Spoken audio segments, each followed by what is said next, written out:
खुलुमबाय नोंथांमोनखौ आरोबाव फिन खेबसेबाव गोसो गोथारै बरायबाय। दिनै 14 नभेम्बर 2020 हेपि दिवाली आरो हेपि चिल्ड्रेन डे। फैदो दिननि बेलासिनि बा सानजौफुनि माखासे मोजां गाज्रि आरो फिसा गेदेर खौरांफोरखौ फारि फारि मिथिनानै लानि। गिबि खौराङा जाबाय north Jammu and Kashmir line of actual कन्ट्रलाव मैयाहाय शुक्रबाराव पाकिस्तानिफोरनि हरखाब गुलि गावनायाव 4 BSFनि जवान आरो 3 पाब्लिकफोरनि जिउ खहा जादों।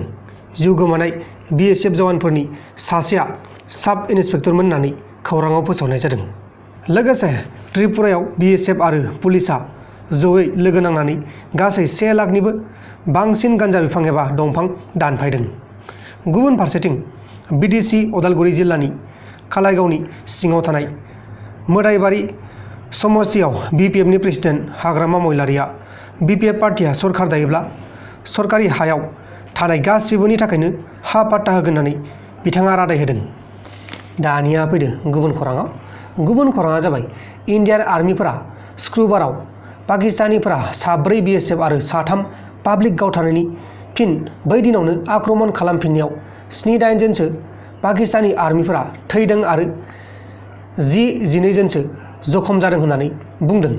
लोगोसे चाइनाया मैयाहाय शुक्रबाराव भारतनि ना कम्पानि बासु इन्टारनेशनेलनि हरनाय 3 सेम्पोलाव नभेल कर'ना भाइरास मोननायनि थाखाय सप्तासेनि थाखाय ना बायनायखौ बन्द खालामदों।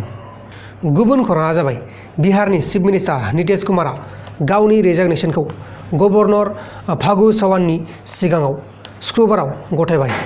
गभर्नरआ बिथांनि रेजिगनेसन गनायनायनि समाव NDA गभर्नमेन्टआ फैजासिम चिफ मिनिस्टारनि दायित्वखौ लानो थाखाय खावलायदों। दा बिथाङानो चिफ मिनिस्टारनि दायित्वखौ लाथ'सिगोन। अब्ला दानिया फैदो गुबुन खौराङाव।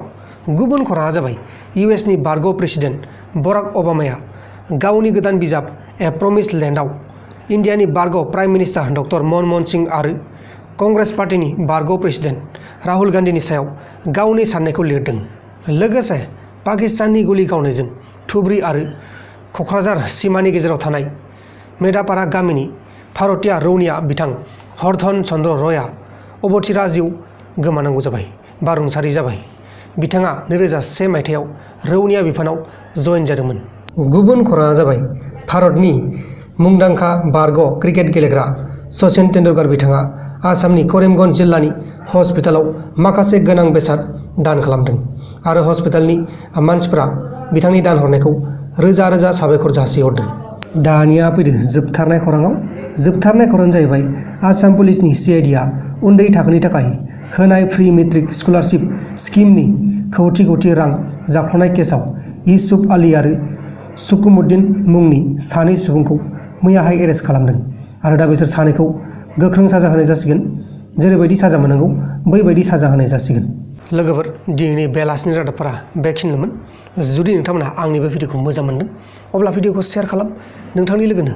आरो दासिमबो जुदि नोंथांमोनहा आंनि बे प्रान्जल नार्जारि इउटुब चेनेलखौ साबस्क्राइब खालामाखै अब्ला अन्नानै साबस्क्राइब खालाम। बाय बाय।